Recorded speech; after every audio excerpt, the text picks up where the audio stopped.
For latest updates, subscribe to our channel and press the bell icon. FEMA regulations for exporters, related compliance for customs broker, and this is with the perspective of the banking side of it. So what RBI does or what banks want us to do from that perspective, I will cover. Leaving aside the agenda, why exports is something which is controlled. What are the regulations which we must know when we are in any manner we are handling exports? Why is it necessary that we should think of the guidelines which are not directly impacting us, but somewhere or the other it will impact the transaction or the exporter who could be our client, or we could also be one of the exporters. If you can just write in chat how many of you are exporters actually. Just write in the chat yes if you are exporters.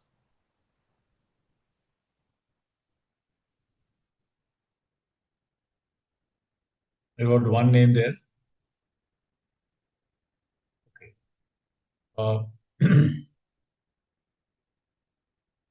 So when we talk of all the regulations, we start with DGFT. DGFT is the owner of trade. They will tell us what to do, what not to do. When it starts from our ICO. Now there is a bigger problem. IC पहले है या bank account पहले है? The who comes first? DGFT comes first or the banking comes first? Now when you are filing for an IC, and what I understand is that we are required to give an AD code letter or an AD details. And for AD details, we need to have an account. So again, that chicken egg story is there. We need to have an account first. So if somebody thinks of maybe doing it, starting exports from tomorrow, today he has to, then first thing first, you have to go and open an account. Then your IC can be applied. Then DGFT will also control the goods, the trade part of it, with the policy related items. Trade policy means prohibited goods, restricted goods, or goods with certain conditions. Now, restrictions, various conditions could be there, could be floor price, port, etc., etc., and freely exportable also. Now, some of the other conditions which our country can impose are trade barriers, OFAC, sanction, etc. But for us, as of now, we only have a barrier for Pakistan. Even if the countries have been sanctioned under OFAC or maybe the European sanctions on Russia, etc. For us, there are no sanctions. We are not a part of that group, so we don't follow that. For trade, it is not prohibited. Then the next authority will come as customs, valuation, clearance, and then this shipping bill is generated there. Now, when we go ahead, we'll see what all things are to be seen in the shipping bill also. There is one organization, Foreign Exchange Dealers Association of India. It is you can call it a club of all the authorized dealer banks. So whether any of these guidelines relating to exchange rates, crystallization of the bills which have been purchased, discounted, giving the benefit of the value date when the payment of a bill comes, compensation, and more particularly, notional due date or normal due date. That due date which is a cutoff after which the bill will become overdue. So if the exporter is a borrower of a bank, then it is straight away you cross that date and you start paying 2%, 3% extra interest on your borrowing.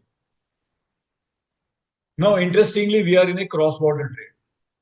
So ICC guidelines, International Chamber of Commerce, they have got guidelines relating to documents under LC. So LC and the documents related there.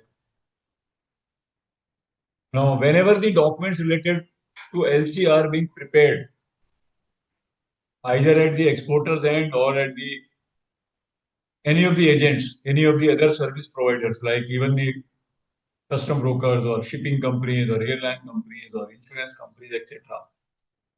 The requirement of UCP is to comply with all the terms and conditions. So even filing of the filing of shipping bill or preparation of a BL, etc., everything should go as per the terms of LC.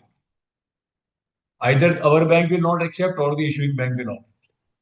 And if the documents are going on collection basis, then what are the rules and regulations related to collection that needs to be understood? Now, large number of exporters are enjoying the credit risk coverage under the ECGC policies. It's an insurance, credit risk insurance. So what are those guidelines, whether the policy guidelines are being complied or not when we are preparing those documents? And we have several cases behind us where because some document was not prepared as required, chalta hai, and the claim was not approved because they said this is violating certain other things. So we need to take care of that. Now, cross-border transaction will always involve a buyer or a seller in another country. So what are the requirements there? What are the guidelines? Do they have any specific requirement relating to mention of something on an invoice or a certificate origin or a BL, etc.? Whether the buyer has a import license or not. Maybe if he has an import license and the country wants or it has a requirement that the license number should be mentioned there, then I think we have to do that. And variety of risk is there. Maybe the country risk, overseas party risk, exchange risk, etc. All things coming together will have to be seen from the point of view of a cross-border trade. And then since this is a regulated function, it is not that open.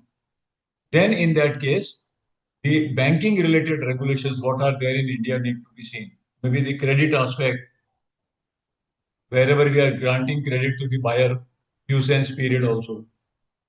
Export finance, if the limits are there, then whether and how these are to be taken care of. RBI guidelines and internal guidelines.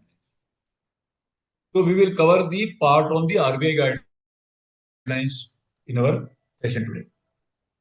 Now, how does the RBI issue the guideline? So for all our international trade and money related debt, the trade is owned by DGFT, but the flow of funds is owned by RBI, where the umbrella act is Foreign Exchange Management Act. FEMA 1999. And from FEMA, it comes to RBI. RBI issues the directions which we call master directions. And then, because this is a regulated subject, it is monitored through EDPMS. Export Data Processing Management System. The data processing is controlled there. And we will see how two bodies in our country monitor the flow of exports and flow of funds against exports. And then there is another agency or a regulator you can call, which is Enforcement Directorate. Now, this Enforcement Directorate works parallelly or even beyond RBI, because in a large number of cases, RBI will also, if something wrong is found out, they refer the cases to enforcement, Department of Enforcement. They are the enforcing agency, they are the regulating agency. I should have marked this in red. In some of the other sites, I think it is in red. So our Umbrella Act, FEMA, what does it say and what RBI says on exports? We will cover that first. FEMA 1999 implemented from 1st June 2000 has 7 chapters and 49 sections. And it has come in a lineage from Foreign Exchange Regulation Act. So the change of word regulation to management is a drastic change. When did the change? When the country faced reserve related problems in 1990-91. That time itself, a thought process was that we need to change this regulatory regime. Prior to that, everything was regulated. And we have more or less made our current account transactions free. More or less, except for certain restrictions on the quantum, but we are free there. The Foreign Exchange Regulation Act was a criminal act. where if somebody is charged with a violation, the exporter has to prove that he is innocent. Criminal means we have seen a lot of people under FERA going to TR jail. But from there we have come to Management Act, which is a civil act now, where the prosecutor, either Reserve Bank of India or the Enforcement Directorate, has to prove that somebody has done something wrong and it is malafide or it is intentional violation of that. There are ways and means if it is not unintentional. But here, under FEMA, the prosecutor means RBI or the enforcement directorate has to prove that somebody has done wrong, intentionally, unintentionally something, and then it can be compounded or some penalties can be levied. So what does FEMA say? Objective of facilitating external trade and promoting the markets. So this is a facilitating act. And why I have put it here? Because some people have a fear of law. But I say there is no fear of law if you are doing your work within the framework.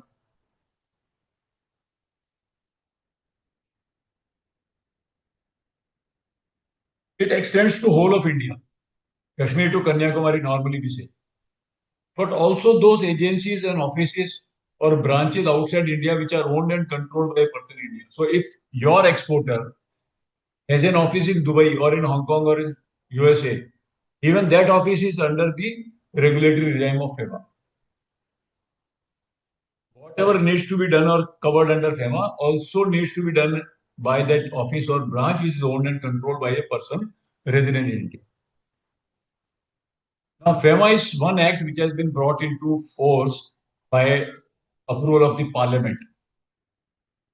So, to carry out the provisions of this act, RBI has been empowered under Section 47, and after that, also under Section 11 of FEMA, RBI has empowered authorized dealers, authorized persons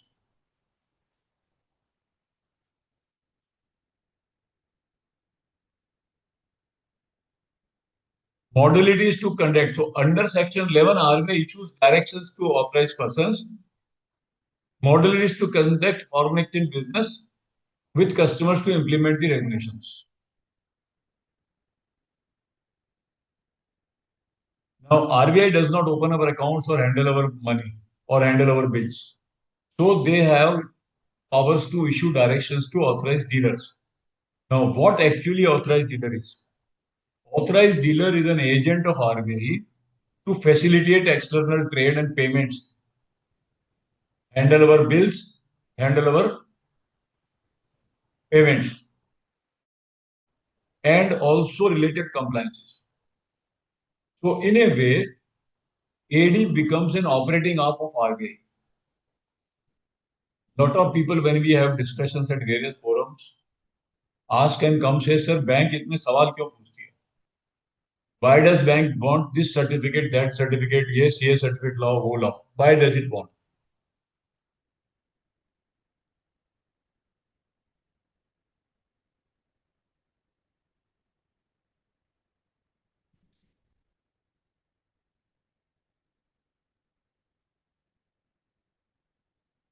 One second.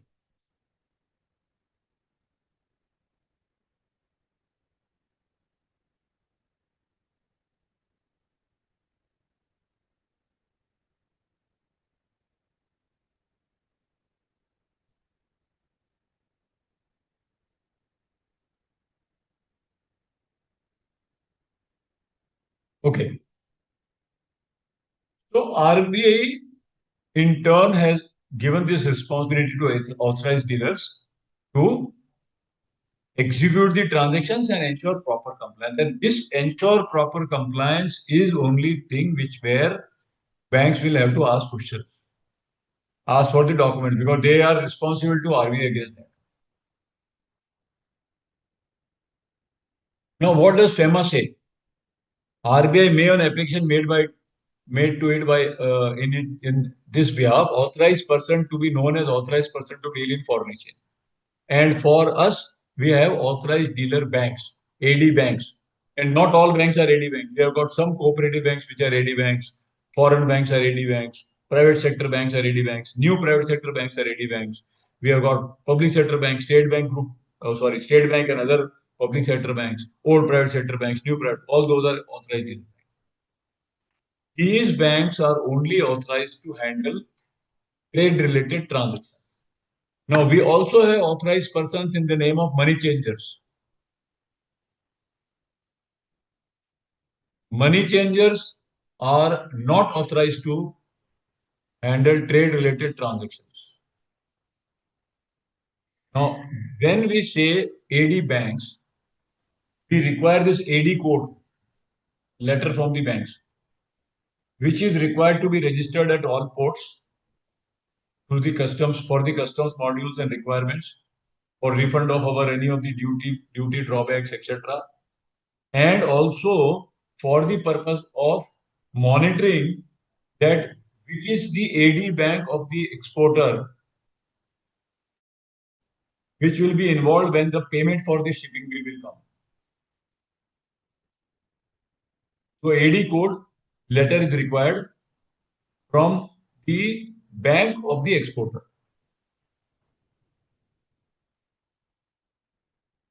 FEMA is a facilitating act. So if knowingly or unknowingly some contravention happens of any rule, regulation, notion, direction, etc., then there are provisions that I can approach the relevant authority and seek pardon. Sir, Yes, please.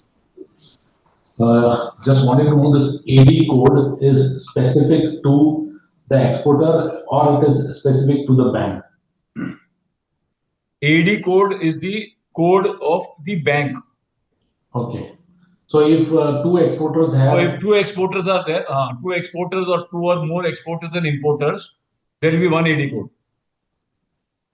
okay. So suppose there is one entity which is doing exports and imports both, he will have only one AD code. But if he is dealing with more than one bank, and if he wants to be segregated, then he can have more than one AD code used.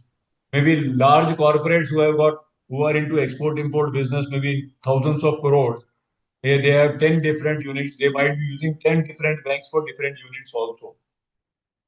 So that at that time, the selection of AD code or punching of the AD code by the customs broker or a CHA is more important here.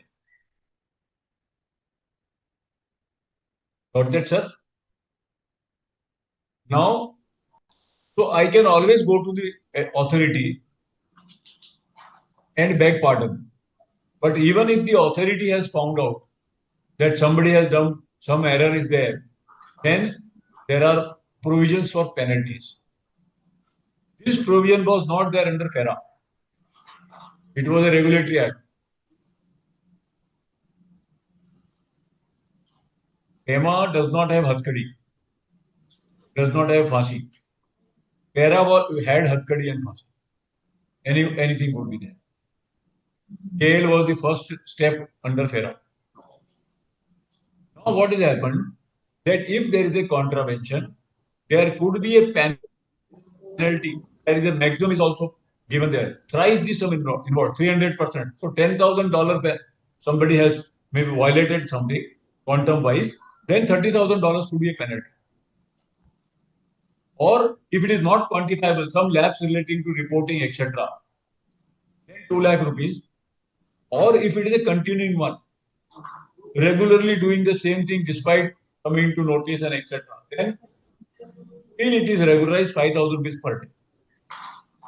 Now, I also have a provision that if I come to know directly that something has been contravened knowingly or unknowingly, then I may go to the regulator, either enforcement or RBI. The easier one is the RBI one. Then needs to be, 1 second.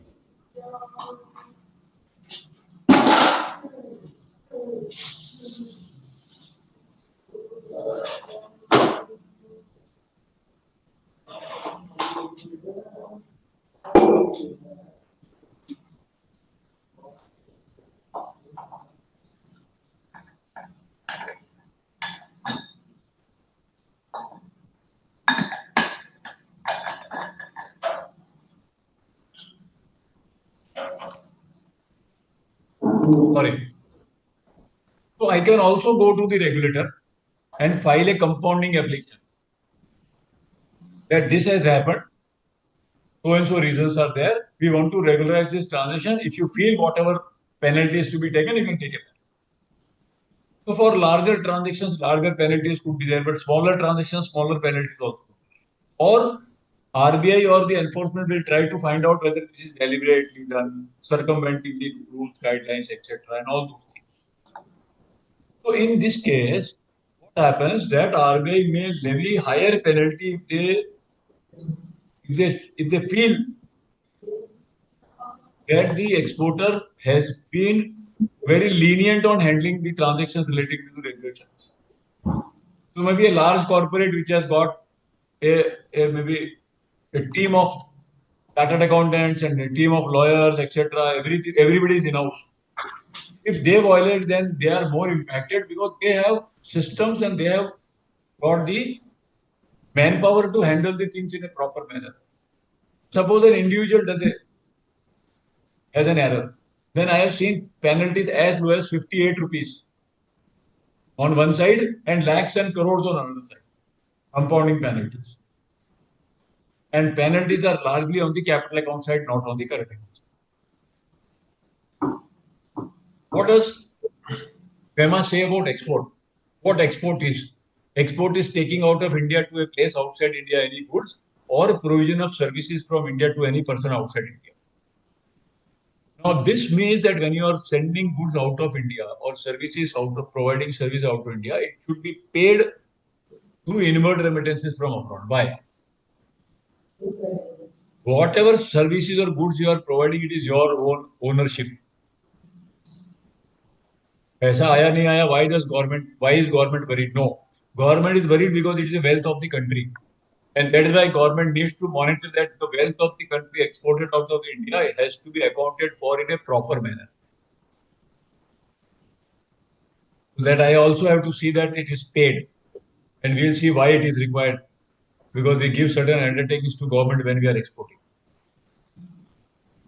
Every exporter of goods shall furnish a declaration in such form. Now, this declaration goes to our customs, and through customs it is registered with RBI. What is it? Containing true and correct material information. So the errors happening in filing the shipping bill, FOB going as CIF or correctly not adding the amounts or maybe the drop down relating to currency, discount not declared, commissions not declared, all those things are where we are violating the law. And the law is FEMA 99, Chapter 2, Section 7. Now, once you declare this, the declaration is in the form of shipping bill. Then I have given an undertaking to the government that I am exporting goods worth, say, $10,000. Now I am responsible to bring those $10,000 from abroad. So anything related to realization of export proceeds has to be monitored and managed by the exporter. This declaration is this one. Every shipping bill has a declaration. We undertake to abide by the provisions of Foreign Exchange Management Act as amended from time to time, including realization and repatriation of foreign exchange to India.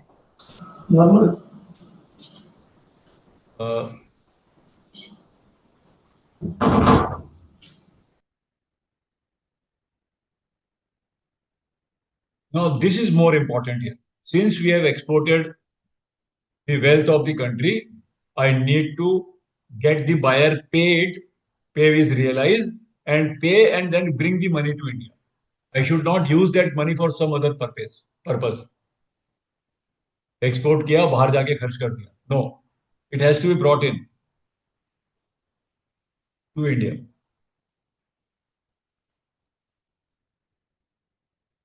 Now, where any amount of foreign exchange is due or has accrued to a person in India, such person shall take reasonable steps to realize and repatriate. So, if the bill remains unpaid, I have to give proper attention to that unpaid bill and take steps to realize and repatriate the proceeds. I am responsible to government. We have seen the declaration which we give to the government. Two important things must be paid or accounted for. There are ways and means. If it is not paid, then how this is to be accounted for. But reasonable steps to realize is more important. And these reasonable steps will depend on the value of the bill. A bill is of $450, steps will differ.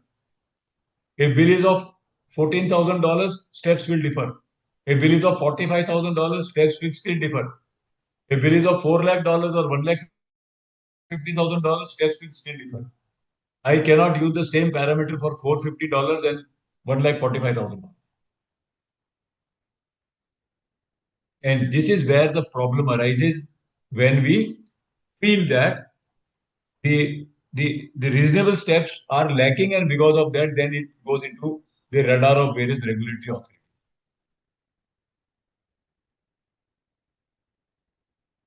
RBI has issued a master direction on export of goods and services under the powers to it under section 11. It has got three important sections: general, EDF software procedure, and obligation on AD. Now, part C, part B, part A, all three must be read by anybody who is in and around exports. Whether you are exporter yourself, or whether you are a clearing agent for an exporter, or whether you are an insurance agent for an exporter, anything in and around. Exporter or his staff, CHAs or their staff, custom brokers, everybody should know. Why? Because this will contain certain aspects where we are impacted. As for any role, as an insurer, as a custom broker, as a CHA, as a banker, or anything. While this is addressed to the banks, but it is equally applicable to the exporter and the other party. Master direction on export. So if you do not have, go to rbi.org and there you will find this. Now the first paragraph on part A, there is a disclaimer by RBI. What does it say? Export trade is regulated by DGFT. This means that please don't come and ask us about what to export, what not to export. The export related guidelines are all issued by DGFT and they will prevail. What commodity, where to send, what not to send, whether floor price is there, any quantum restriction, certificate restriction, country restriction, anything. Policies and procedures required to be followed for export from India are announced by DGFT from time to time. And every day you will find some or the other notification coming into it. Now, this also clarifies that there is no restriction on invoicing in export contracts in rupees. Earlier also it was there. Only it was that since our rupee is not fully convertible, if the money is coming through a rupee route, it has to be convertible account route. Rupee is not convertible, but I can have rupee convertible accounts. And we will see what all modalities are there to receive the money. So I can draw invoice in dollar, euro, yen, Hong Kong dollar, etc. Or I can draw in rupees also. But how the money will be there, that is all regulated. So we need to see. Export bill monitoring by customs and DGFT. So our first point of contact for exports is customs. We are abiding by the DGFT guidelines, but first point of contact is customs, because DGFT does not handle the goods. Now, when we are declaring to customs, this declaration against comes there. I will undertake, and this I will keep on hammering because people do not know. I have talked to several of the exporters who do not know that any such declaration is there on shipping. Sir, हमारा आदमी देखता है. When notice comes, they say, sir, हमसे क्यों पूछ रहे हैं?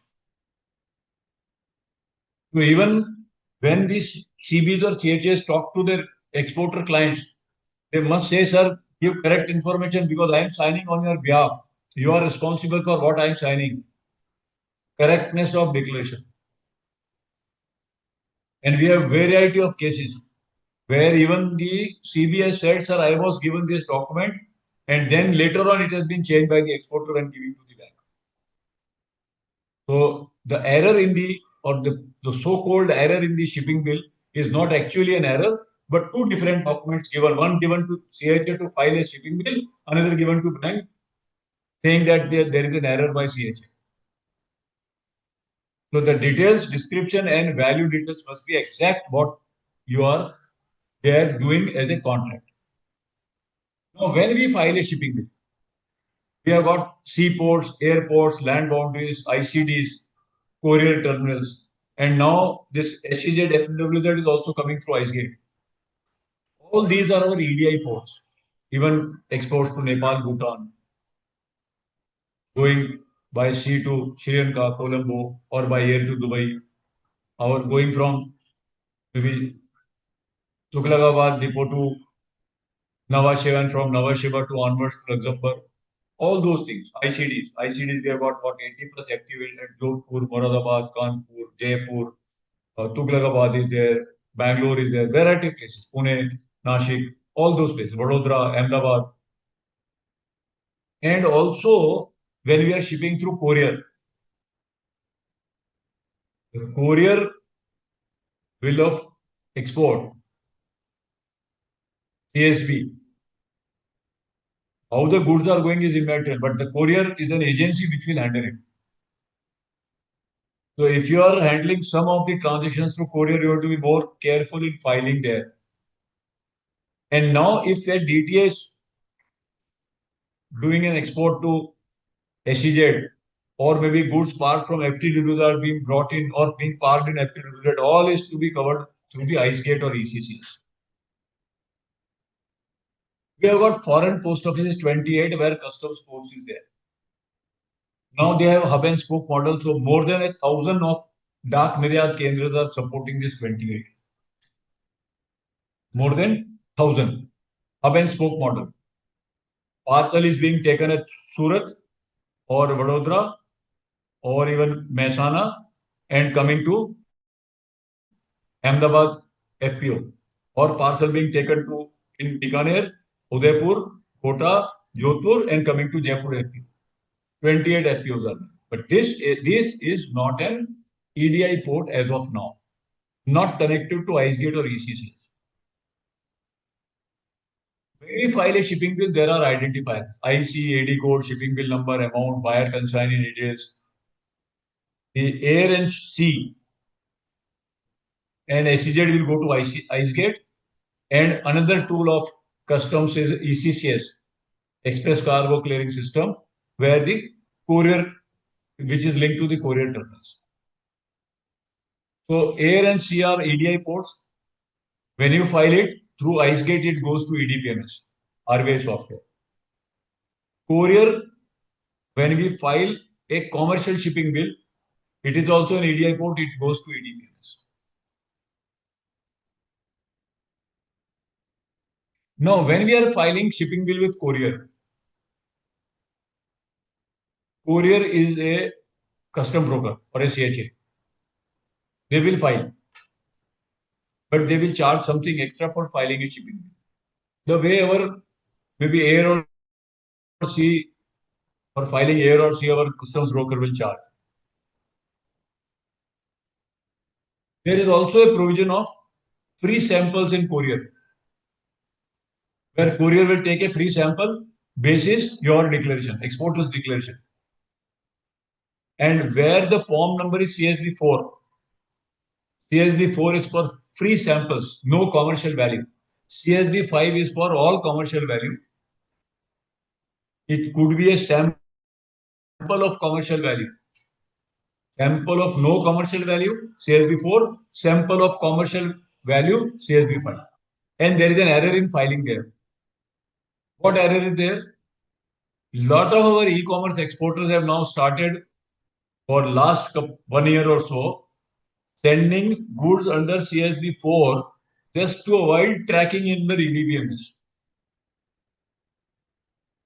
And people who are doing shipments in large numbers, 300 shipments a month, 400 shipments a month, you cannot avoid that. If somebody is filing 400 CSB4s in a month, any day the regulator will knock their door. Any day. Ultimately, you are receiving money from PayPal, Payoneer, through Citibank route in rupee. You have to account it for. Your declaration in CSB4 is wrong if there is a commercial angle to the transaction. Now, what is required is filing of documents as per contract.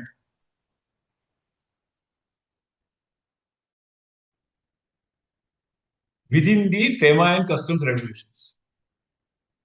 Now, this filing ideally has to be done as per the exporter's instructions, and customs broker or CHS must have their own checklist for that. There are errors.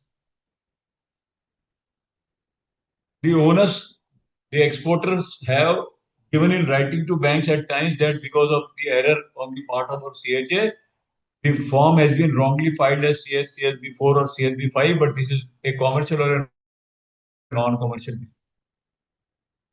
So have your internal systems to see that whatever is being filed is properly filed as per the instructions of the exporter. And if you have your checklist, you can always cross-check with the exporter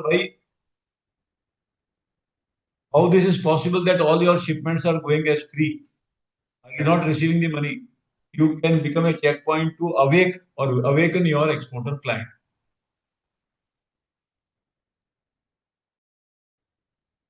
अभी regulatory regime ऐसा हो गया है कि ये this data goes to everybody. We'll see how. Just a screenshot of IceGate and screenshot of ECCS, nothing much here.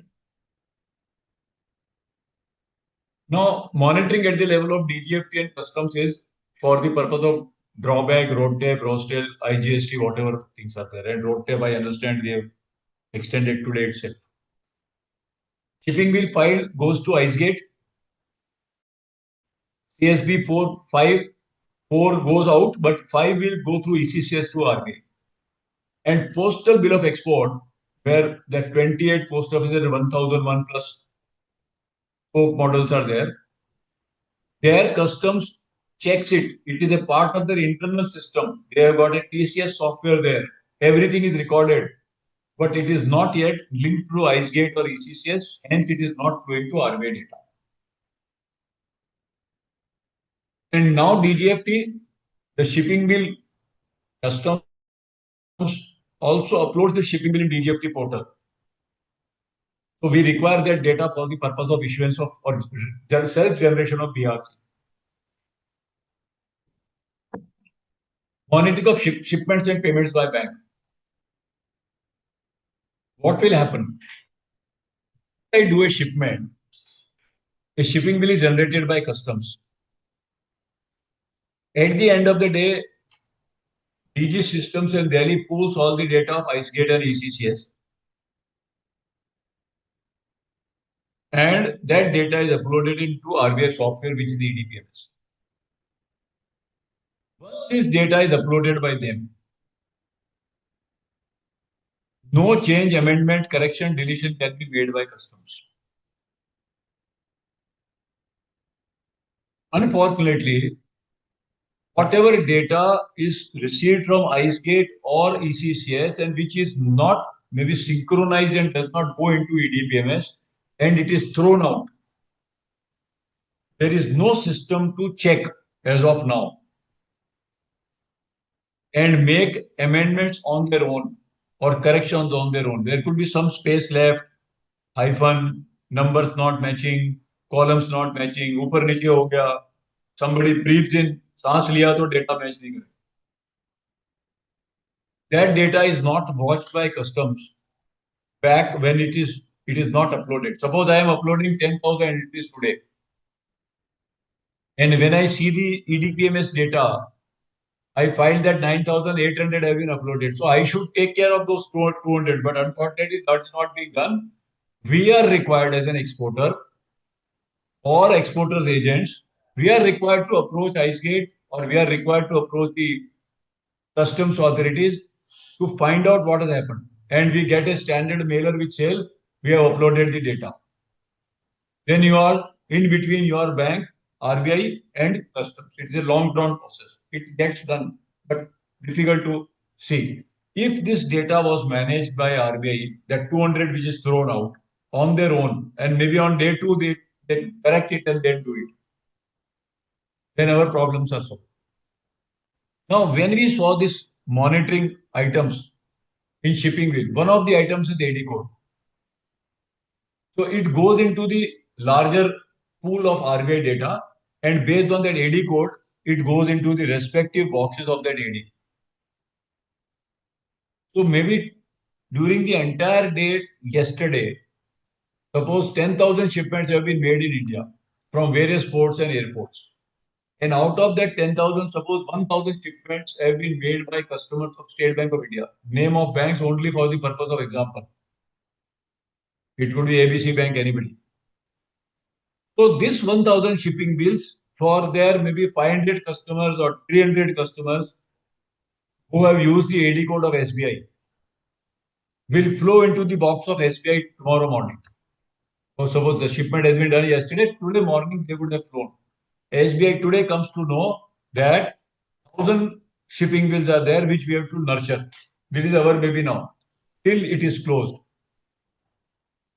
Now, those exporters are required to lodge the bill with the bank. We'll see the timelines. So once the bill is lodged with the bank, an update is released in the EDPMS, AD acknowledged. So the bill has been received. Now, on the other hand, when the payment for an export comes, whether against a bill or advance payment, etc., banks are required to create an IRM, inward remittance memorandum. This lodgement on the export bill is a manual process or an automatic process? Lodgement of bill? Yeah. There are banks where you can provide the bills to the bank directly through their internal online mode. Okay. Or you have to provide physically to your bank, and bank will process it because bank has to lodge that bill into their internal systems first, and then it goes into EDPMS. Only the data will move to EDPMS. The bill has to be given physically to the bank in large number of cases. So this lodgement is related to the invoicing that has been done by the exporter, or it is related to the remittance that they have received? No, the invoice, the lodgement is giving the bill to the bank. It will include the invoice, copy of shipping bill, BL, insurance, all those things. Okay. So for every transaction that has been, every export transaction, the exporter has to lodge the invoice on the bank portal. So maybe some banks who are technology savvy, they have their own system where internally you can lodge the bill and then send the physical bills to the bank separately. Okay. Or there are some banks who are agreeable to take the copies of the bills on mail also. So this is a mandatory exercise. This will involve bank to enter the data in their internal system, and then the file is uploaded in the EDPMS. EDPMS bills are not uploaded. Only the file is uploaded, which says that we have received the bill. Some reference number is generated against each bill. Now, whenever this payment is coming, then IRM is to be generated, inward remittance memorandum. Suppose we have already logged the bill. When creating an IRM, the bank will say this payment relates to bill number 123456, collection reference number 123456. So this IRM creation will then be utilized to close that shipping bill also. So your IRM and shipping bill both gets knocked off. Otherwise, that IRM will remain pending if it is advance against exports, because the exporter has not informed the bank about any bill or any shipment being done against that. Now, when you close the shipping bill and IRM, till last year February, the BRC was generated through this system only. There was a requirement that the BRC will be generated only if the bill is closed after getting it matched from IRM. Payment आएगा तो shipping bill close होगा, और shipping bill close होगा तो data will flow to DGFT for generation of BRC. But from last February 24, the facility of self-generation of BRC has been introduced by DGFT. And couple of the banks which are slow on technology, they have released this in 2025 also. Supposing if the lodgement of the export bill is not done by the exporter, then can the bank track that there is a particular transaction? Yes. Which remittance is not. I'm coming to EDPMS. How do they track? I'll tell you. Now from this you will see that there are two processes to be done by an exporter. One is that I need to close the entry in the EDPMS by submission of the bill, even if I have received the payment. The submission of bill is one process to close the entry in EDPMS. And once the IRM is generated, self-generation of BRC is another process. पहले एक आदमी काम कर रहा था, अभी exporter has to do two work. थोड़ा easy हो गया, but difficult भी हो गया. People are asking, हमको क्या मिला? So submission of bills is a separate function, and generation of BRC is a separate function. Several people think that if I have generated the BRC, I need not submit the bill to the bank. No. Bank को तो bill देना है. RBI को कैसे पता लगेगा? आपका export बराबर है, थर्ड पार्टी नहीं है, पेमेंट बराबर आया, all those things. RBI is the monitor for funds and legitimate funds. दोनों चीजें देखनी उनको. RBI means AD bank. So exporter or their agent has to do two functions now. एक बैंक को बिल देना है ताकि वो EDPMS की एंट्री क्लोज हो, और दूसरी तरफ उनको self generation of BRC. Export bills can be given on for collection. Maybe if you have a limit, then finance bills. Or if you have received advance payment, then you have to submit the bill for regularization. भाई payment आ गया, अभी bill दे रहा हूं, अब इसके सामने knock off करो. Payments, when you get a payment under collection bill, the purpose code used by bank is 102 P0102. If it is a finance bill, then P0101. If it is advance against exports, then P0103.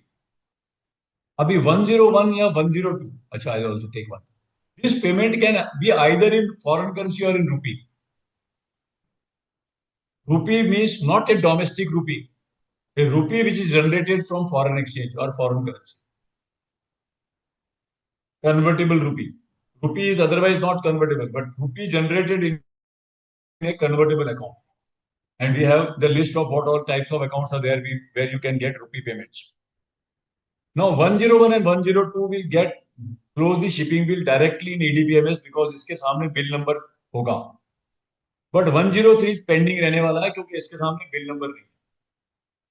तो 103 हमारे पास में billions of dollar का pending पड़ा है system में, pertaining to the year after 2013, 2014 when EDPMS was launched.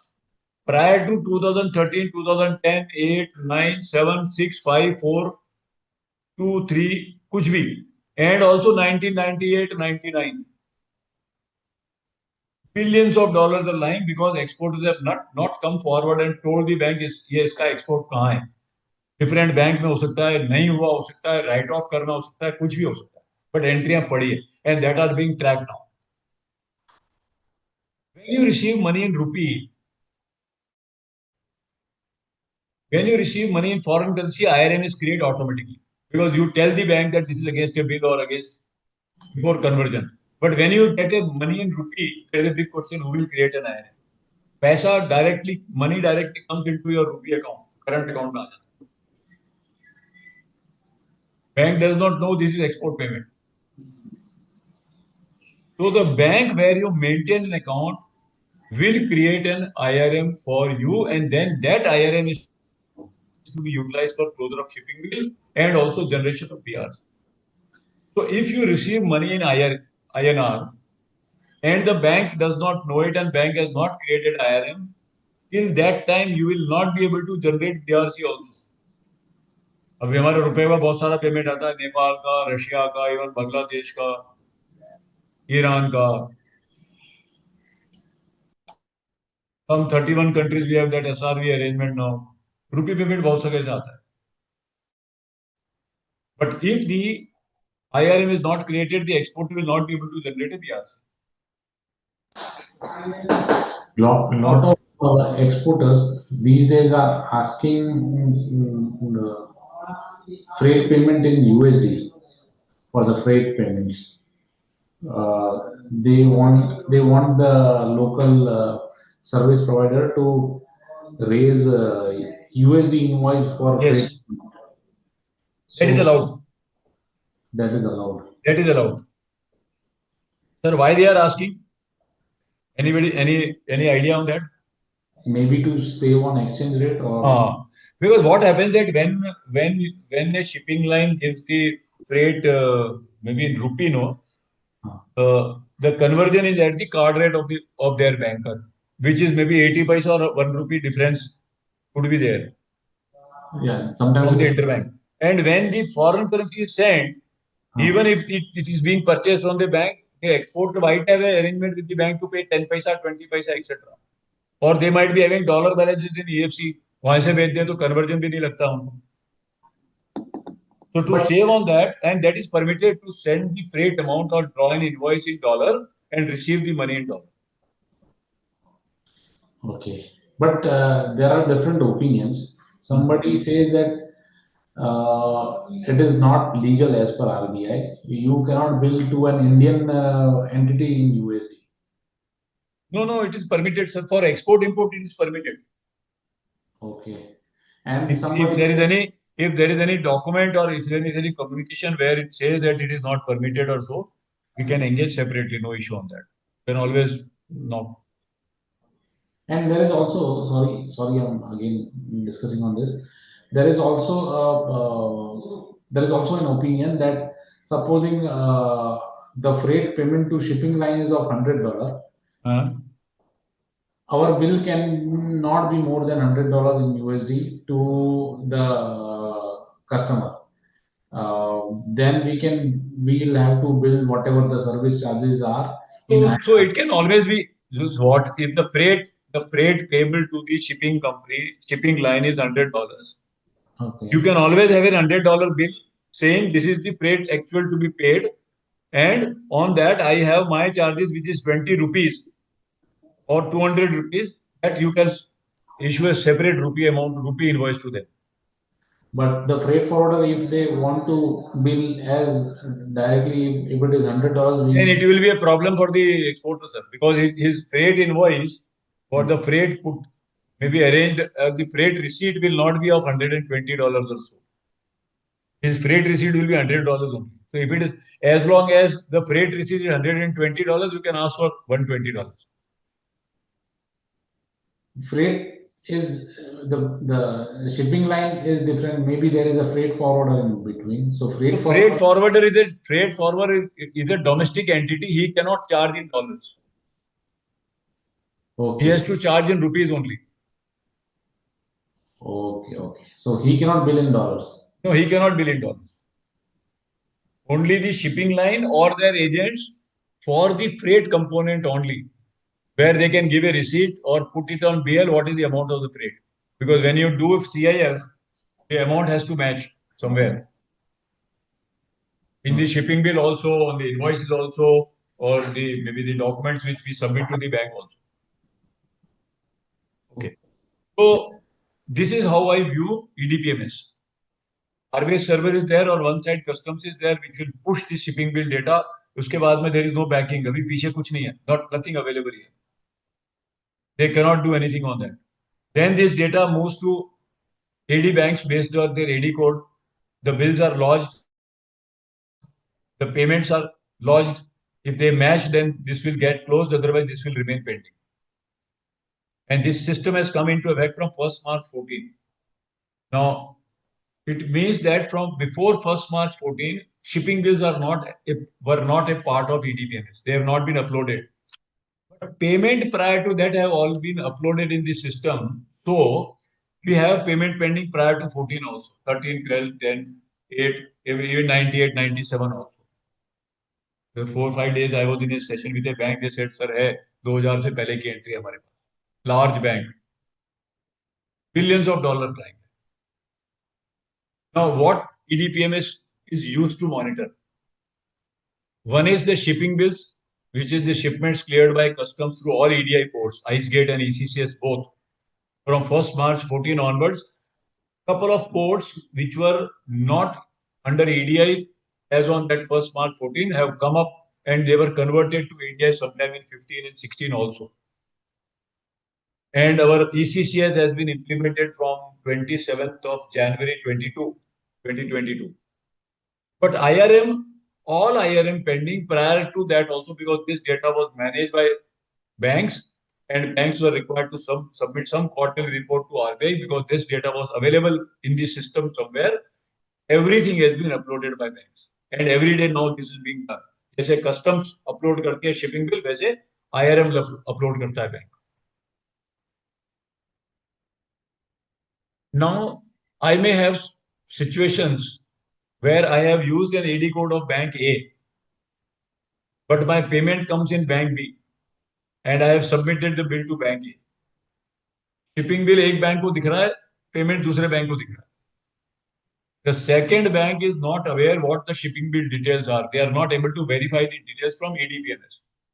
So they will electronically raise a request to the bank A to transfer the shipping bill to their portal. And that is what we call AD transfer. AD transfer is the movement of a shipping bill which is the view is of which is restricted to the parent. Parent is bank A. To everybody. So it will move to bank B, जिसने request किया. And then bank B will be able to verify the shipping bill and match the data of the payment. Third party, second party सब match करेगा, value match करेगा, country match करेगा, उसके बाद में they can close it. But the other way around. I have a shipping bill with AD code of bank A and received payment with bank B and submitted the bill to bank A. Now, bank A does not know what the payment is. उसको नहीं दिख रहा है. Because it is restricted to bank B only. It is the child of bank B. So bank A or the customer will send a request to bank B, and largely online or maybe the physical request letter is given, saying that you please issue EFIRC for that. And what is EFIRC? The bank B will open up that entry to be seen by bank A. एक reference number generate करके दे देगा. We have opened up our IRM and now you can utilize that. Bank A will then match it and close it. This is system-driven requirement. Bank has to do it, and all bills and payments, if they are in different banks, this can be done. Now, the shipping bills, the data has a shipping bill of all pending and overdue. Pending is what? Up to 9 months shipping bill is pending. Beyond 9 months, it becomes overdue. If the IRM inward remittance is pending for 12 months, if it goes beyond 12 months, it becomes overdue. 9 months and 12 months. Anything where you receive money less, short receipt, write-off, extension, everything is now knocked off or marked in the system only. No manual reporting, no manual working, etc. So maybe for a $10,000 bill, I received 9,900 payment after deduction of bank charges. I will have to mark $100 there as bank charges.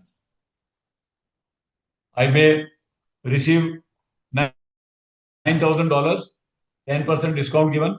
So I may have to work out 10% discount given there and knock off that 9,000 against 10,000 and 1,000 as a discount. I may receive only 5,000 written off. I will have to do that. And extension beyond 9 months also. Everything is done. This data also has the data of EDPMS also has the data of bills and payments received and closed, where post facto watch is there for the purpose of data analysis. And yesterday or day before yesterday only there is a news item that those exporters who have received large values of advance payment which has been refunded on the 11th month, 12 महीने के बाद overdue हो जाएगा. That data is being taken out to see whether any circumvention of regulation for borrowing from abroad has been done or not. My personal view that suppose somebody gets payment from abroad, for all bills they get 70, 73, 72, $74. All payments. Discount ranging from 23 to 25%. All bills. एक साल में 100 shipment सबका payment आया है. कितना? 74%, 75%, 73%, 72%. This data can we analyze in any manner, and that notice can come to the exporter any day. Then you have to explain her bill में ऐसा कैसे हो रहा है कि आपको 20% डिस्काउंट देना पड़ता है, because this is all in this system now. Now BRC is generated after the IRM and the shipping bill is available in the DGFT side. So BRC generation is de-linked from EDPMS, but closure of bills is mandatory. I have to close the bills in EDPMS also by providing the copy of the bills to the bank. Now, 2 lines in red. Caution listing. When the bills are pending for more than 2 years, shipping bills either given to the bank or not given to the bank, and not extended also. Then in that case, the bills will have to be, the AD has a power to recommend to RBI for caution listing. And this caution listing is across IEC. It is not at a bill level. An exporter who has moved 4 banks in last almost 10 years now, he does not know 2014 में क्या pending था, 2016 में किस bank में pending था, 2018 में किस bank में pending. They are dealing with the current bank and current bank is interested. मेरा आज का everything should be clear. The first bank of 2014-15 or maybe the second bank of 2017-18, they are sending certain reminders which are not being taken care of. The new accountants even do not know उस bank में हमारा account था क्या, क्यों आता है reminder, वो mail सब ऐसे ही बिना पढ़े चली जाती है.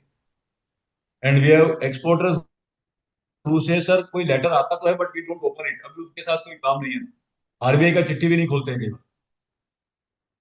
So the bank where you were dealing in 2017 or 16 would have recommended to RBI for caution listing, and RBI might send you a show cause notice. This show cause notice gives a 30 days time to respond and tell them that what is happening.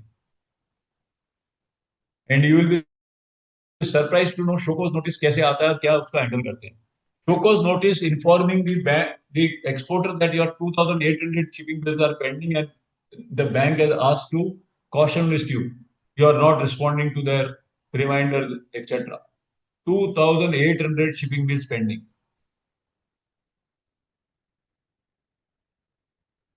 5, 10, 15 नहीं है. People even move to other bank but do not get the AD code changed. आज का bank number 4 हो गया और AD code bank number 3 का काम में ले रहे हैं, 2 का काम में ले रहे हैं, 1 का काम में ले रहे हैं.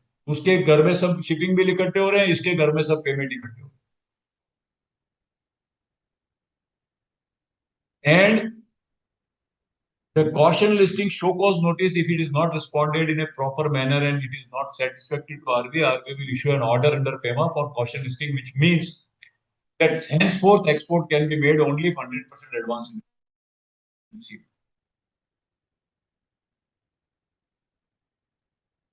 How many of us or what product are we exporting that we are able to command 100% advance payment? Very little. Business का चक्का जाम हो जाए. The other aspect is DOA reporting. Banks have been said where you are not getting any response from exporter, where the payments are pending and the exporter is not informing about the shipments, etc. There you can report the matter directly to ED. No need for caution listing also. And I have examples where banks have recommended to ED even 2 bills, 2 payments. What item are we exporting that the payment received for which shipment cannot be done in 12 months period? होता था है, but match नहीं करवाते. एक bank में shipping bill है, दूसरे में IRM में bill देना है नहीं देना, and people are not giving bills because bank 1000 रुपए चार्ज करती है. मेरे पास तो बहुत सारे केस ऐसे आते हैं, सर बैंक चार्ज करती है, क्यों देनी है? Why am I required to give a bill to the bank? Now DOE is what? Super regulator. They will ask, and their notice says from birth, the time you started the business, you give us the data. Now it is very difficult to give us bank statement for last 14 years. how many exports have been done in last 14 years, what is the payment position, how many bills have been written off, how many buyers are there, whether there's any delay, third party, all those things. And they will then filter it and then give you another notice. We have found out so and so discrepancy. Even the non-submission of bill in 21 days is a para under which penalty can be levied.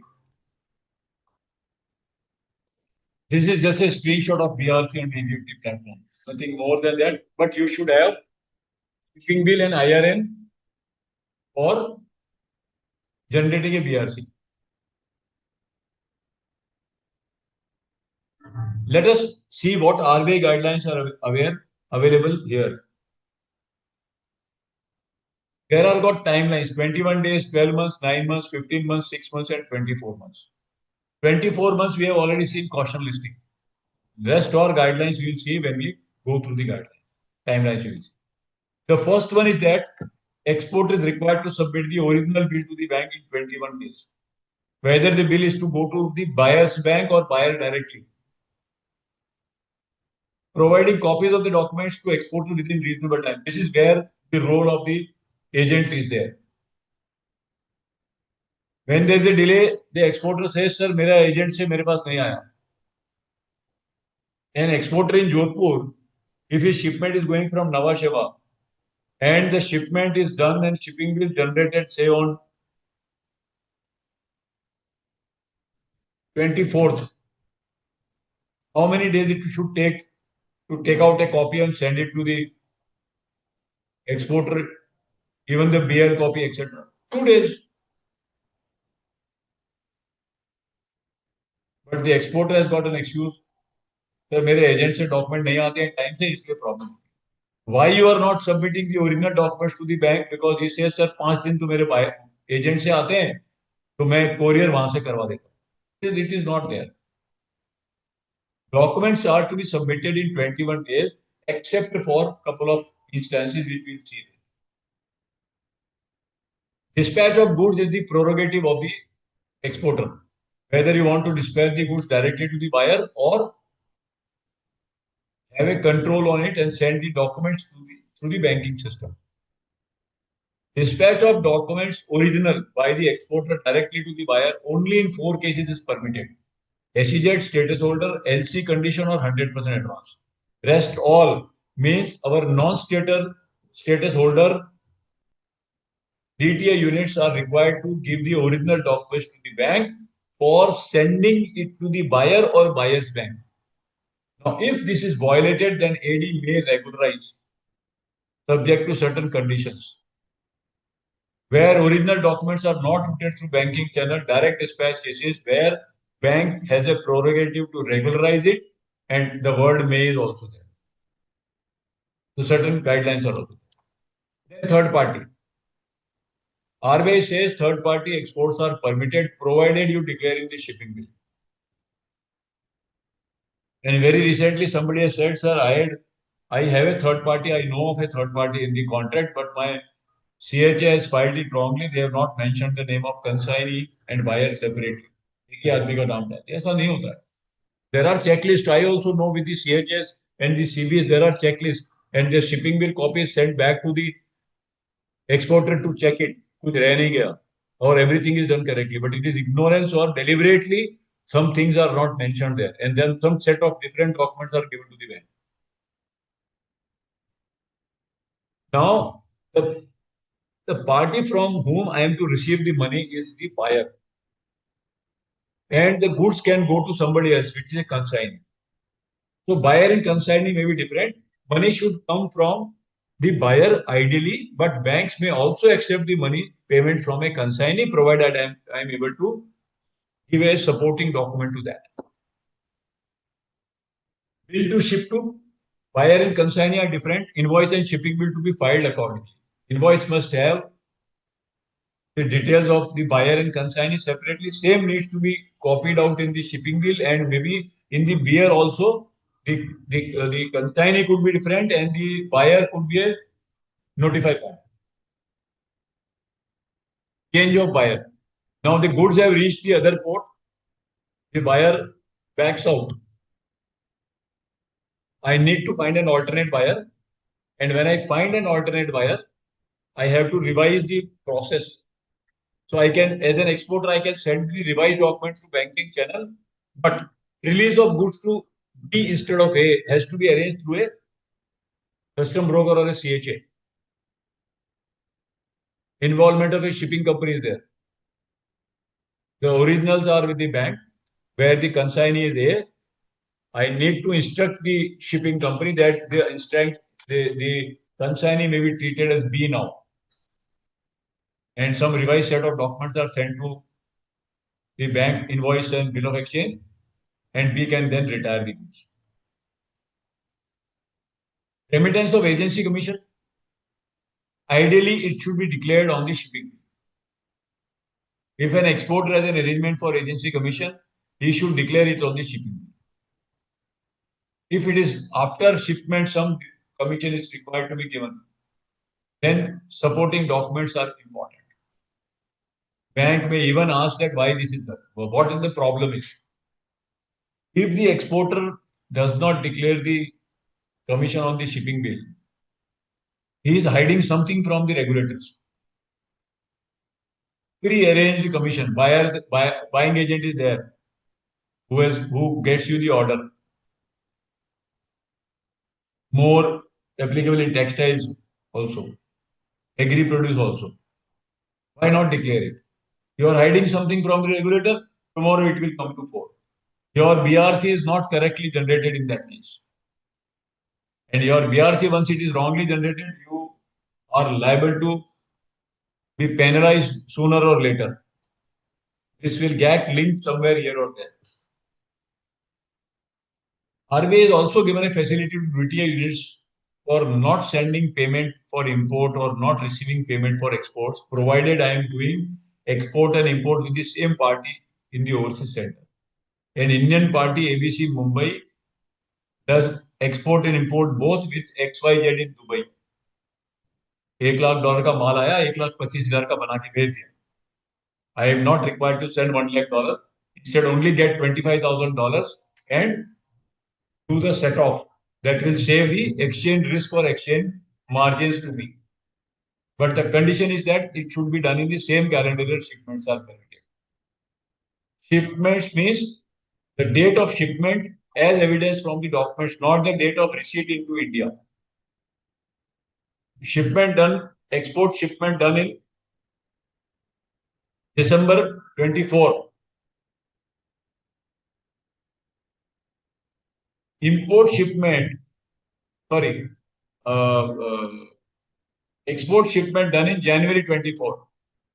Import shipment done in December 28th or 29th of December 23, where the bill of entry was filed in on 4th of January. It is not allowed because the shipment is taken from the shipment year BL date. Then for SEZ units, there is a provision for netting off. There is this same calendar year is not applicable here, but same party is applicable and it is not applicable to ACU country. Now, the learning for us here is that even if there is a set off, $1 lakh import is set off against $1,25,000 of export and 25,000 only received, I am entitled to generate a BRC for 1,25,000. The problem is that a lot of bankers don't understand this. And then a lot of exporters are happy by getting BRC for 25,000 only. No, your BRC has to be for 1,25,000 in that case.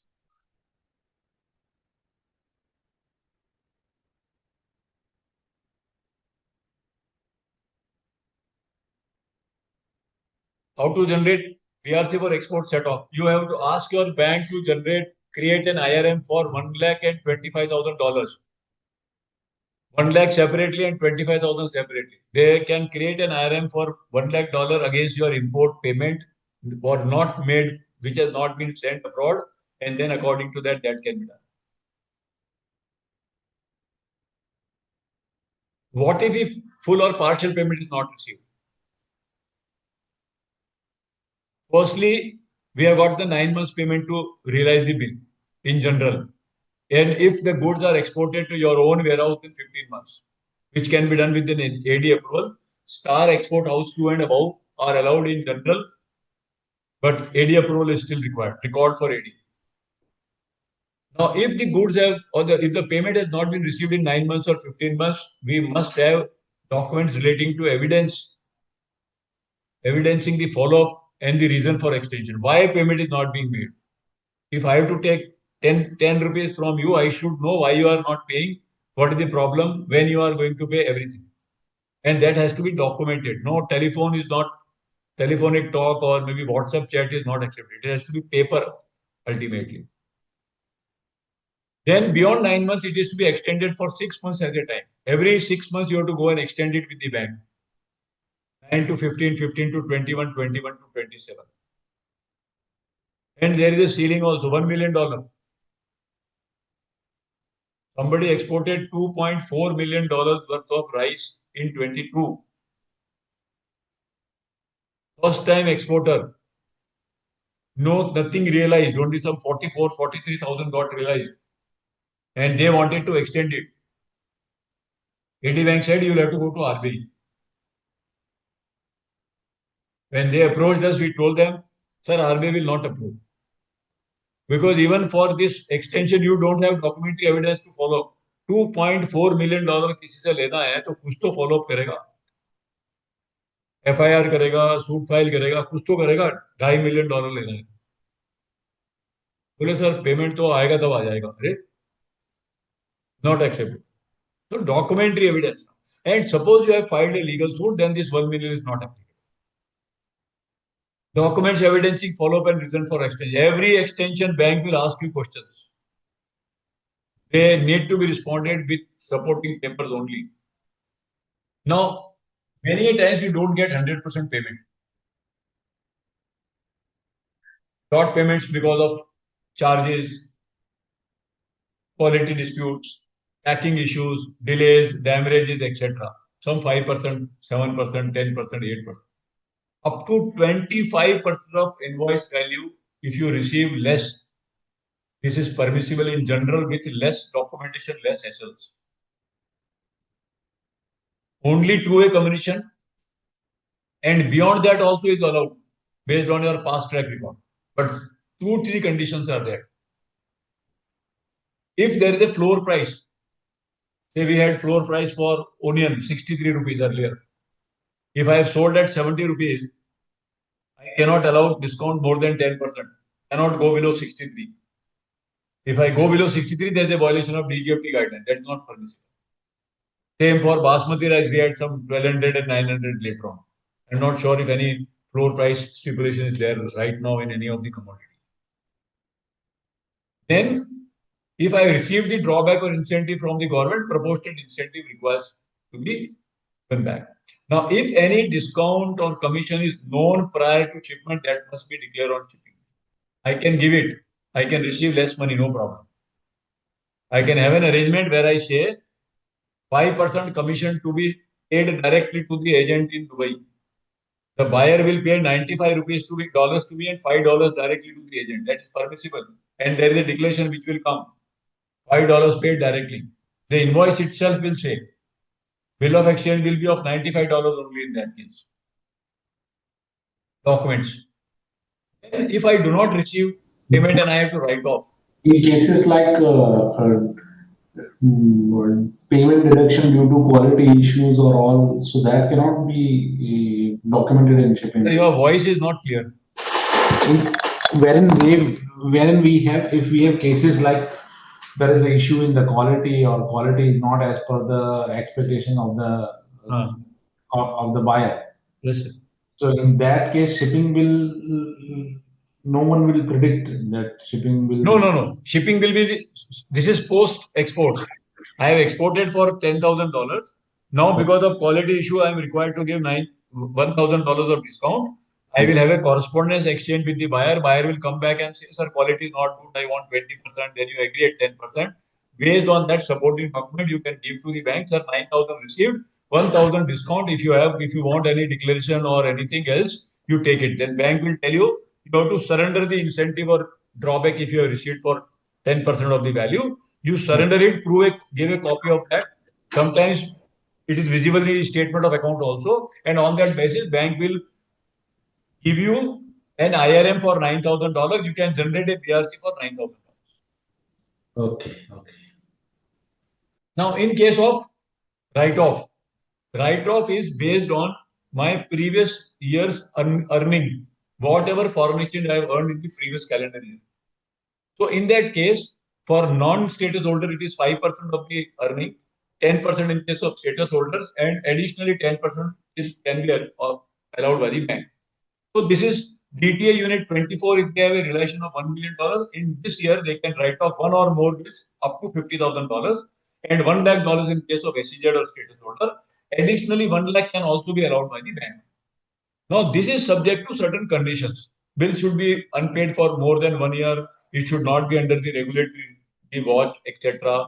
All efforts to be made. Now, this is more important. All efforts, I need to submit some documents to show what efforts have been made by me to recover the money. Now, there could be various reasons. Buyer insolvent, goods auctioned by customers, balance settled through. Every reason which an exporter gives for write-off will require a different set of documents. Goods auction will not have document relating to insolvency, and insolvency will not have any document relating to settlement.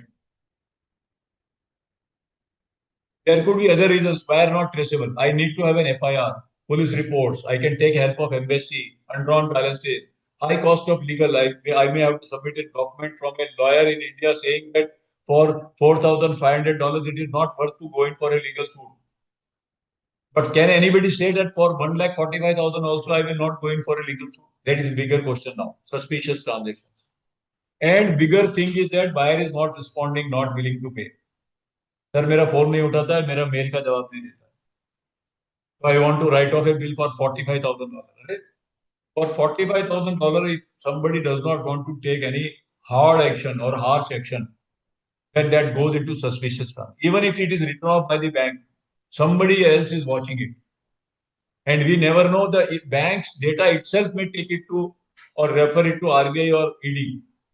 We have several cases where RBI has triggered cases to ED also. Bank has done no problem, but RBI watch, somebody technocrat is filtering the data, they may do it. Now, wherever the goods have been exported, the payment received, but unfortunately the goods were not of the good quality, so buyer has returned the goods as it is. बोले ये आप हमारी country में goods नहीं चलेगा. So when you make an export, shipping bill is generated, IRM is created upon payment of the bill is closed in EDPMS and BRC is also generated. But after that, when the goods are returned, you have a bill of entry where the shipping bill number should be mentioned specifically that these goods relate to the shipping bill number so and so, and they have been returned due to quality issues or some other issue. The exporter will have to cancel the BRC. Once the BRC is cancelled and IRM and shipping will open, the bank will open up both the entries and then knock off the shipping bill against the bill of entry, and then they can remit the money against that IRM. Funds can be sent back to the. So this is one specific instance. Manner of receipt: nostro account, our foreign currency account abroad.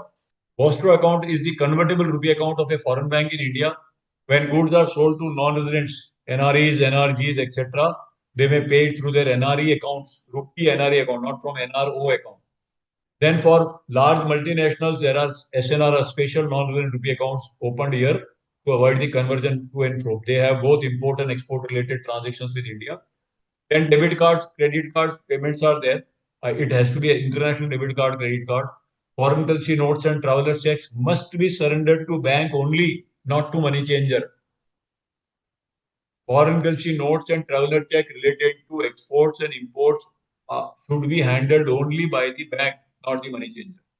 Then exchange houses from Middle East, the cap is 15 lakh rupees. Then there is an ASU mechanism: India, Nepal, Bhutan, Bangladesh, Maldives, Myanmar, Pakistan, and Sri Lanka.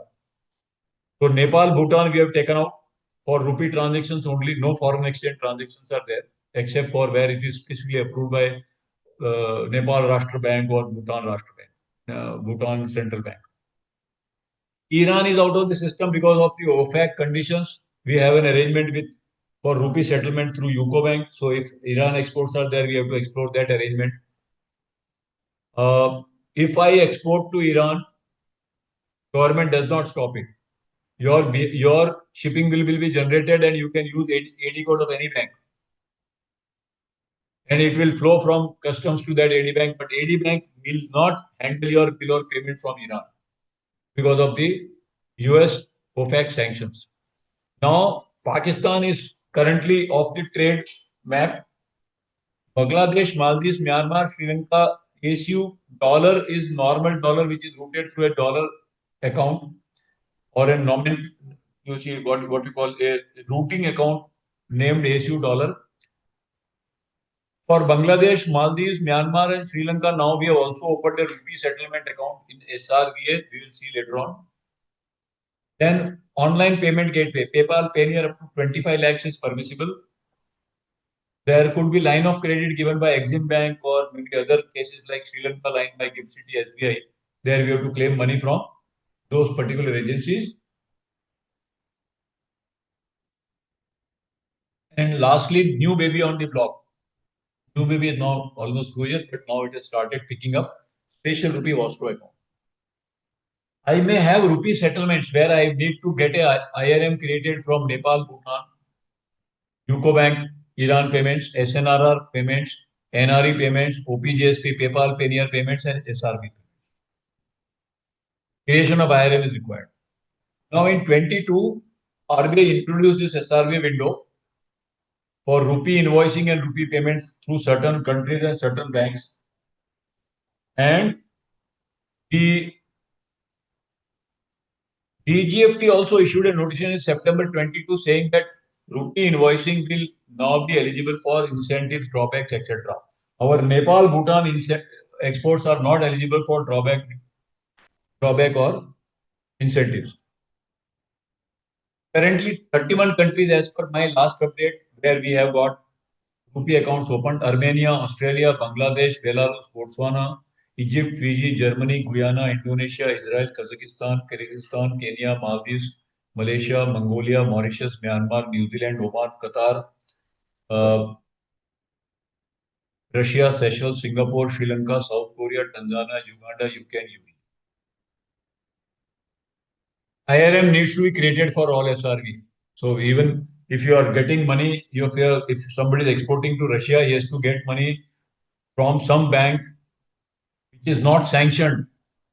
Otherwise, IRM will not be created by the bank. If you receive money from a sanctioned bank, then also that IRM and closure of the bill is a problem. FAQs. The last segment here now. Change of AD bank, shipping bill in one and IRM in other. I gave you an example of bank A and bank B, so that AD transfer is possible there. Old IRM is pending. Point number 1 again I will go. EFIRC, in one case shipping bill is getting moved, in another case IRM is getting moved or IRM is getting opened. Old IRM pre-2016, money was received in Citibank. They had issued an original FIRC. I need to surrender original FIRC to the bank. Then that original FIRC will go to Citibank. Citibank will cancel that FIRC and open up that issue an EFIRC against that. Then my bank will be able to use it. Shipping bill wrongly generated for sample shipment. Now this is a big problem. If it is a free sample shipment, then why it was not declared properly to the agent, courier company or a shipping agent? Now the only way is that shipping bill has to be written off in the provisions. No other way. Once the shipping bill is generated, either you get the money or you are able to write it off within the provisions which we saw earlier. Documents submitted to bank, BRC is generated. But still I am getting reminders because there has been some error at the point of the bank where the BRC has been generated either manually or through DGFT, but the entries have not been knocked off in EDPMS, so I am getting a reminder. The other case is that documents have been submitted, but the documents have been lost by the bank. So you have to provide a copy of that and then now get a BRC generated for that. Payment received and pending 103 against sample shipments. Sample shipments was there shipping bill was not generated, but payment when you receive it, the exporter is declared as an export payment. So pending under 103. The only thing is that you cannot get a BRC generated. Oh, sorry, you cannot get a shipping bill generated now, but you have to get a purpose code change by giving supporting documents to the bank. And maybe such cases are now being sent to RBI for approval. If it is a regular practice, then it also goes to enforcement to inquire why shipping bill has not been generated or declared properly to customs. Shipment made in November 24, payment not being made. The question mark says what efforts have been made. We have made a declaration. We are bound under FEMA. What has been made there? And then the funniest part is that somebody has made a shipment in November 24 and in September 25 he comes and says, sir, I want to write it off. $70,000 payment नहीं आएगा. एक साल से कम period, no efforts made, no correspondence made, $70,000 का payment नहीं आया. Suspicious. Which year export relation is considered to be considered for write-off? Immediately preceding. Even if I am writing off 2018 till now, in 2025, I must have an eligibility of export relation in 2024. So in our example, if I have realized $1 million in 2024 and I am a non-status holder, I can write off $50,000 worth of bills, maybe pertaining to 2022 or 2018 or 2008 or anything. Eligibility is immediately preceding calendar year of the year in which the write-off is being made. It is not linked to the year of export. Export on consignment basis, 50% good receipts, shipping bill not getting closed. Because when the consignment goods got returned, it was not mentioned that this is a return of consignment. And shipping bill was not mentioned there. So bank is not closing. We'll have to explore whether I can go back to the customs and declare that these are the same goods which were exported under a shipping bill. There are various provisions there to file a refile, etc. that needs to be explored. Some specific issues relating to CVCHS. Correct details in currency, in shipping bill about currency. There is a drop down. Instead of dollar, drop down of euro was taken, or euro drop down of dollar was taken. When the payment comes, there is a mismatch. FOB was filed as CIF or CIF was filed as FOB. And some dummy amounts were given. The total does not match. The invoice is different, which is given to you and given to the bank. Then also there is a problem. Wherever there is a multiple banking, correct AD code needs to be filed. Buyer and consignee third party data is not given there. Largely because the exporter is not declared properly to CBCH. So we need to go back and tell them also. Declaration of commission is missed many a times. That leads to multiple requirement of documents. Exports for reimports, repairs, exhibition, etc. not properly declared on shipping bill. If I declare in shipping bill and when the goods come, I match it with the bill of entry and cross references are available there. Or I had exported first, shipping bill was generated, payment was received, but the goods have been re-imported for repairs. So in the bill of entry, I'll have to mention. And then when I export, I should provide a bill of entry with a cross reference of shipping bill or bill of entry. Shipment of sample free of cost or commercial value. That needs to be decided now. NAFI or non-NAFI. And accordingly, CSB 4, CSB 5 or appropriate declaration 5. Consignment exports, value difference could be there. Now, this needs to be examined whether what I have declared when I had exported is $10,000. Now, when I am bringing the money, it is $12,000. Can I go back to customs and declare that I have sold these goods for $12,000? And they take it on record that this is an export for $12,000. Or I can generate an additional value for $2,000 so that I can get a BRC for $12,000. This is still under discussion with various stakeholders to find out what is the correct method there. I will maybe again get in touch with somebody, some of you, and then try to find out there. Now, correction in shipping bill. As said that once the shipping bill is released by the customs, they cannot amend it in EDPMS. So how manual corrections are being done? What is the certification process? There is a process of filing an amendment appeal by maybe raising a challan for 1,000 rupees and then make a request. So whether customs can do it on a manual printout of a copy or by way of certification, etc. That is all on this. So if any questions we can take now. Post this session also, if anybody has a query or anybody wants to know more, just get in touch with me on WhatsApp on the given number. Glad to support. Thank you very much. If there are any questions we can take now. Sir if bill of entry file की और उसमें AD code गलत डाल दिया तो फिर उसमें क्या करें? उस इस केस बैंक में आपने अभी बिल ऑफ एंट्री का एक सेशन हो रहा है हमारा शायद 3rd को, बट जिस बैंक में आपने इसके थ्रू आपने पेमेंट भेजा है वो बैंक, जिस बैंक में वो बिल ऑफ एंट्री पड़ी है वहां से उसको पुल कर लेगा. That can be closed. It is similar to AD transfer in exports. Okay, sir. Got it. We have a session on 3rd, I think, on import regulatory requirements under FEMA. So there we can take it again. Okay, sir. Any more questions, sir? Sir, hello. Hello. Yes, please go ahead, sir. Hello. Yes, you are audible. Sir जैसे हमने एक shipment भेजी अपना बार ए को shipping bill file करके और उसने reject कर दिया, मतलब कुछ भी इश्यू था उसने लिया नहीं और हमने बार बी को वो सेल कर दिया वहां पे. तो उस केस में बार बी पेमेंट करता है बैंक में और बैंक एक्सेप्ट नहीं करता उस शिपिंग बिल को, कहता है कि मेरे पास ये बायर डिफरेंट है. तो उस केस में वो आपके पास डॉक्यूमेंट है ना बताने के लिए कि आपने ए ने माल रिजेक्ट कर दिया, फिर आपने बी को ढूंढा, फिर बी को एक प्रोफॉर्मा इनवॉइस बना के भेजी, फिर बी ने एक्सेप्ट किया, फिर बी को आपने कॉमर्शियल इनवॉइस भेजा, फिर माल ए की जगह बी को डिलीवर हुआ. इतने सारे कागज देंगे तो बैंक समझ जाएगा. बैंक नहीं समझ रहा, वो कह रहा है कि मेरे को शिपिंग बिल पे अमेंडमेंट करवा के दीजिए, जो ये नया बायर है इसको मेंशन मुझे पता नहीं है सर कि shipping bill pay amendment possible है क्या. नहीं, ईजीएम में क्लियर होने के बाद अमेंडमेंट पॉसिबल नहीं होती, लेकिन फिर भी मुझे पता नहीं है.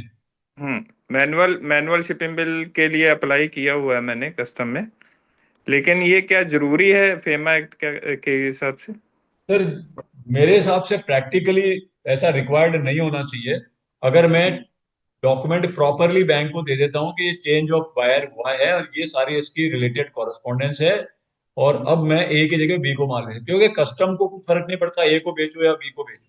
अगर वैल्यू में कोई डिफरेंस है तो फर्क पड़ सकता है. दूसरा, आपने उसको डिस्काउंट अलाउ किया है क्या कोई? हाँ, डिस्काउंट तो दिया है वो, चलो उसमें कोई दिक्कत नहीं है, लेकिन वो जो बायर है, बायर बी मांग रहा है, कहता है कि मेरे को कितना बी को कितना डिस्काउंट दिया? मतलब ज्यादा नहीं है, 10% के 10% तक चलेगा, अप टू 25%. और पेमेंट आपका विद इन 9 मंथ्स आ गया. जी सर. वहां 2 कंडीशंस हैं, discount not more than 25% and payment should be realised within 9 months from the date of shipment. तो वो केस आरबीआई के बाहर आ जाता है, मतलब बैंक कर सकता है. तो आप if you want you can refer this case to me separately. Let us see कौन सा बैंक है, क्या है. यहाँ बैंक का नाम मत लीजिए.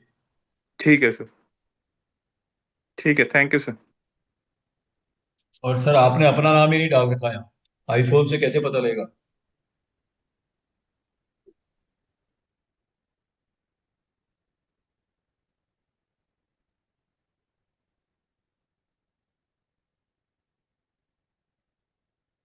Any more questions?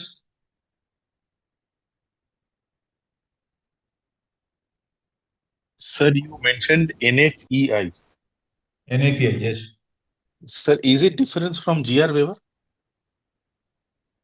Yes. At the time of exports or imports, we declare to the customs that this is only a sample without any commercial value.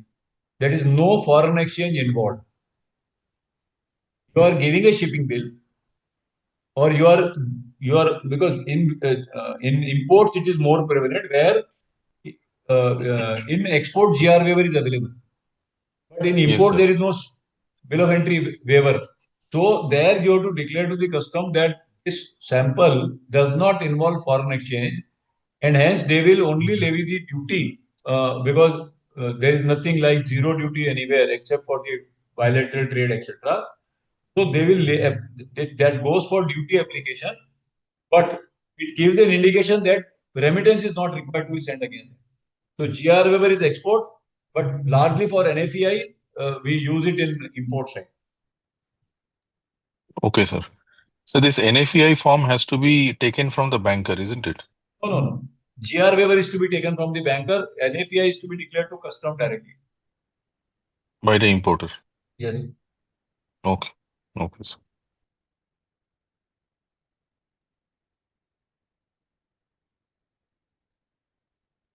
For detailed learning of all logistics subjects, visit www.logiveda.com.